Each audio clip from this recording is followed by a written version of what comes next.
Je sais que toi aussi tu as envie de faire des grandes choses. Je sais que toi aussi tu as envie de t'affirmer. Je sais également que tu n'as pas l'envie d'être une proie des chocs émotionnels. Crois-moi que dans un monde où l'honnêteté, la fidélité, la loyauté n'ont plus leur place, il sera très difficile pour toi de penser que tu vas vivre très facilement sans être touché. Tu vas être touché, tu seras déçu, les gens vont te blesser. Voilà pourquoi tu dois te préparer mentalement. On ne peut pas tout anticiper, mais on peut faire la part des choses. Il faut mettre quelque chose en tête. Il faut l'accepter. Tu vas être touché. Tu vas être touché émotionnellement. Tu vas être touché professionnellement. Tu vas être touché dans toutes tes relations humaines. Tes amis, dans la famille, tes proches.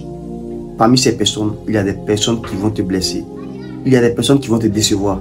Ne sois pas à l'écoute de toutes ces malveillances. Construis-toi un mental qui sait faire la part des choses. Ne te connecte pas à tout le monde. Ne te connecte pas à toutes ces attaques. Il faut apprendre à ne pas se connecter à tout ce qui vient de l'extérieur.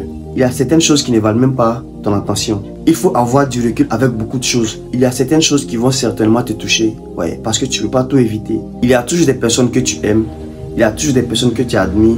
Il y a toujours des personnes proches. Il y a toujours des personnes en qui tu places toute ta confiance qui vont finir par te blesser. Ça va arriver dans cette vie. Si tu as un travail, tu vas connaître des déceptions, tu vas connaître des hauts et des bas. Et si tu n'as pas encore de travail, tu vas voir que tu vas frapper à beaucoup de portes qu'on ne va pas t'ouvrir. Mais ne te décourage pas. Continue de frapper de la première jusqu'à la 10e porte. Si on n'ouvre pas, frappe jusqu'à la 20e porte. Si on n'ouvre pas, frappe jusqu'à la 30e porte et ainsi de suite. Ne te décourage pas. Et c'est ça la vie, c'est ça la vie d'un homme. Il faut être prêt mentalement aux échecs, il faut être prêt mentalement qu'ils vont te refuser certaines choses. Il faut être prêt mentalement que tu ne vas pas tout avoir facilement. Et je comprends lorsque certaines personnes disent que nous ne sommes pas dans un monde de business. Oui, c'est vrai. On est dans un monde où la trahison, les complots, la méchanceté existent vraiment. Il faut être prêt mentalement. Moi, je ne sais pas combien de fois j'ai été déçu. Je ne sais pas combien de fois les gens que j'aimais, les gens qui étaient proches de moi m'ont mis des coups. Mais là, je suis resté debout.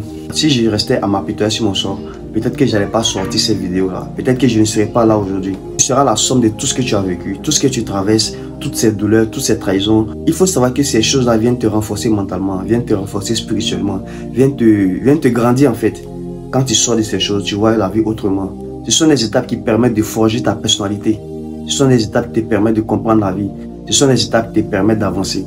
Tu auras des coups, la vie n'est pas facile, rien ne sera facile. Mais tiens bon, sois prêt mentalement, sois prêt émotionnellement. Mets dans ta tête que tu peux être victime de méchanceté, de trahison, d'infidélité et tout ce qui va avec. Et tu n'es pas le seul. Tout le monde est la cible de ces choses-là. Peu importe la situation, sache que tant que tu n'es pas touché physiquement, tant que tu as le souffle de vie, tu peux changer les choses. Et garde ça en tête.